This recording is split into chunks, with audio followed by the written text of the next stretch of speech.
গোটা ভারতবর্ষে গত 2-3 বছরে ইন্দোরের সেক্স র্যাকেট হোক, হনুমান জয়ন্তীর দিন দিল্লিতে দাঙ্গা হোক, হরিয়ানার নূর দাঙ্গা হোক, অথবা সম্প্রতি বাঙ্গালোরের যে জঙ্গি ধরা পড়ে 4 জন, সব লিঙ্ক হচ্ছে পশ্চিমবঙ্গে।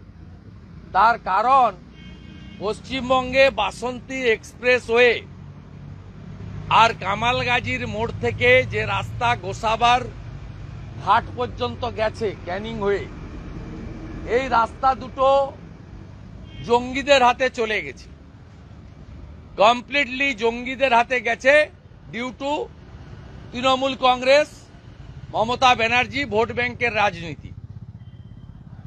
সবাই গেছে এই দিক দিয়ে। 13টা দ্বীপ আছে গোসাবাতে, একটা দ্বীপে বিএসএফ এর একটা ক্যাম্প আছে, বাকি কোথাও কেউ নেই। ভাষা, পোশাক, খাদ্যাভ্যাস এরা ফিশারম্যানদের সঙ্গে মিশে গোসাবার দ্বীপগুলো থেকে হয়ে নয় ক্যানিং, বারুইপুর, কামালগাজী হয়ে ভারতে ঢুকে পড়ছে, অথবা বাসন্তী এক্সপ্রেস হয়ে সায়েন্স সিটি দিয়ে ভারতবর্ষে ছড়িয়ে পড়ছে। আপনাদের মনে আছে 2022 সালে বারুইপুরে লালটু শেখ এবং আব্দুল মান্নান ধরা পড়েছিল। দুজনেরই নাম বদল করে হিন্দু নামে 17টা এপিক এবং আধার কার্ড উদ্ধার হয়েছিল ওখানে। আপনারা জানেন বারুইপুরে বাসা ভাড়া নিয়ে থাকতেন। পুরো মুক্তাঞ্চল হয়ে গেছে এবং এখানকার পুলিশ টাকা তুলতে আর তৃণমূলের হয়ে ভোট লুট করতে ব্যস্ত। আর যদি নামের সঙ্গে লালটু শেখ বা আব্দুল মান্নানের মতো হয়, জাভেদ মুন্সির মতো হয়, যদি নামে ছোঁয়া থাকে, তাহলে গ্রেপ্তার করা তো দূরের কথা, মাথায় হেলমেটও লাগবে না, হেলমেটেও ছাড় আছে।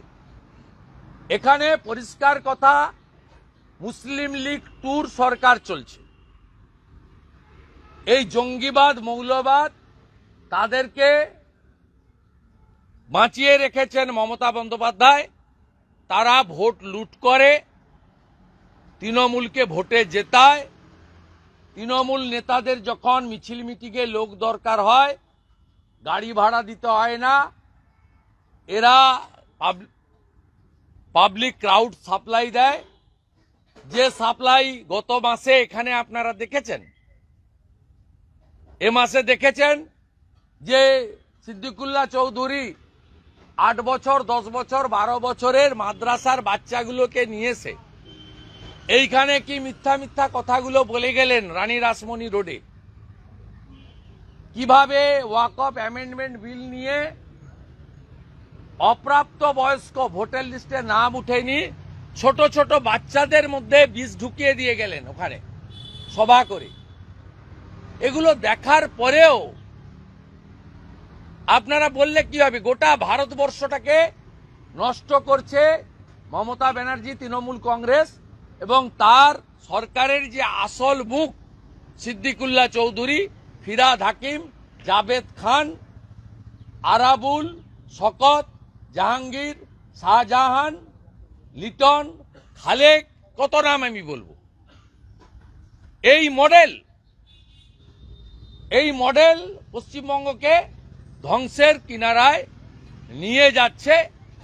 পশ্চিমবঙ্গে যারা এখনো সেকুলারিজমের নামে লক্ষ্মীর ভাতার লোভে এখনো যারা বলছেন ধর্ম যার যার, উৎসব সবার, তারা ভাবুন আমরা ভেবেছি বলেই তৃণমূল ছেড়ে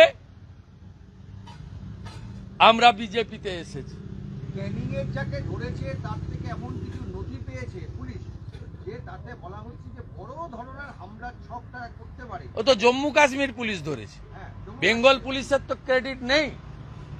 আজকে 1.5 বছর ধরে হরিহর পাড়ায় ভারত বিরোধী জিগির তুলে মাদ্রাসা চালাচ্ছে। ভোটার লিস্টে নাম আছে, যে নাম তুলেছিল ওই ভিডিওকে এক্ষুনি অ্যারেস্ট করা উচিত, ইউএপিএ অ্যাক্ট লাগিয়ে।